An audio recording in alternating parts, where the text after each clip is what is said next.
Assalamualaikum warahmatullahi wabarakatuh. Saya Arvia Francisca, mewakili teman-teman ingin memberikan pemahaman tentang anti-radikalisme. Indonesia menjadi negara berpenduduk muslim terbesar di dunia. Seperti apakah wajah muslim Indonesia? Untuk mengetahui perspektif sosial keagamaan kalangan muslim Indonesia, pada akhir Maret 2016, Wahid Foundation dan Lembaga Survei Indonesia mengadakan survei di 34 provinsi. Hasil survei ini membuktikan bahwa wajah Islam Indonesia adalah wajah Islam damai dan toleran. Berikut ini adalah buktinya. Mayoritas muslim Indonesia sebanyak 72% menolak tindakan radikal yang menyertakan kekerasan atas nama agama. 88,37% percaya bahwa setiap warga negara bebas memeluk agama dan keyakinan sesuai pikiran atau kesadarannya.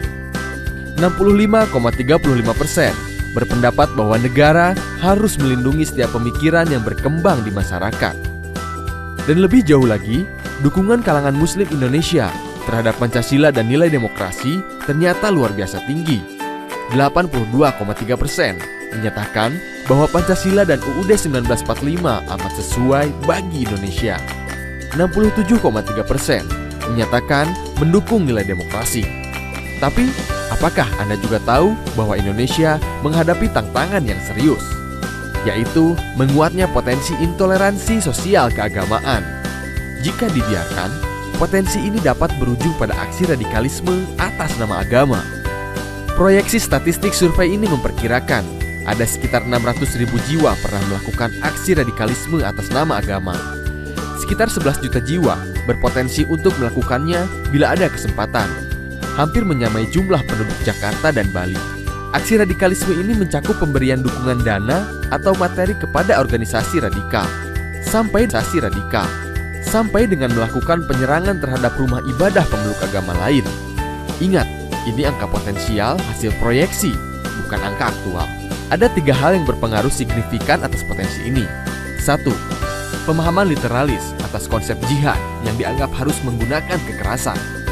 2. Materi ceramah yang berisikan permusuhan dan kebencian. Dan ketiga, ketidaksukaan bahkan kebencian terhadap kelompok tertentu meskipun kelompok tersebut seagama. Tapi survei ternyata menemukan bahwa pendidikan, pendapatan, dan wilayah tempat tinggal di desa atau kota tidak berhubungan langsung dengan intoleransi dan radikalisme sosial keagamaan. Maka tantangan terbesar pemerintah saat ini adalah penegakan hukum yang tegas, terutama terhadap pelaku hate speech, memastikan kebijakan yang tidak diskriminatif dan memenuhi hak-hak warga negara yang dijamin undang-undang tanpa memandang agama, keyakinan, suku, ras, ataupun pilihan politiknya. Pemerintah pusat dan daerah juga tidak boleh memberi dukungan kepada kelompok atau organisasi yang diketahui melakukan aksi-aksi intoleran dan radikal. DPR dan DPRD harus menghapus atau merevisi undang-undang atau peraturan yang bertentangan dengan semangat kebinekaan, perdamaian, dan non-diskriminasi. Organisasi sosial keagamaan moderat seperti Nahdlatul Ulama dan Muhammadiyah harus memperkuat basis dan kapasitas anggotanya dengan pemahaman keagamaan yang lebih kritis dan terbuka. Dan sebagai warga negara, kita harus membiasakan diri berpikir kritis, tidak terlibat penyebaran ujaran kebencian atau hate speech, mengamalkan nilai-nilai beragama yang positif dan damai, membuka ruang dialog, menggiatkan interaksi antar kelompok, serta memupuk saling pengertian dan pemahaman. Marilah kita bangun bangsa dan kita hindarkan pertikaian yang sering terjadi. Inilah esensi tugas kesejarahan yang tidak boleh kita lupakan sama sekali. Karena Indonesia bukanlah milik sesuatu golongan, sesuatu agama, sesuatu suku, pun golongan adat istiadat tertentu. Tapi milik kita semua, dari Sabang sampai Merauke.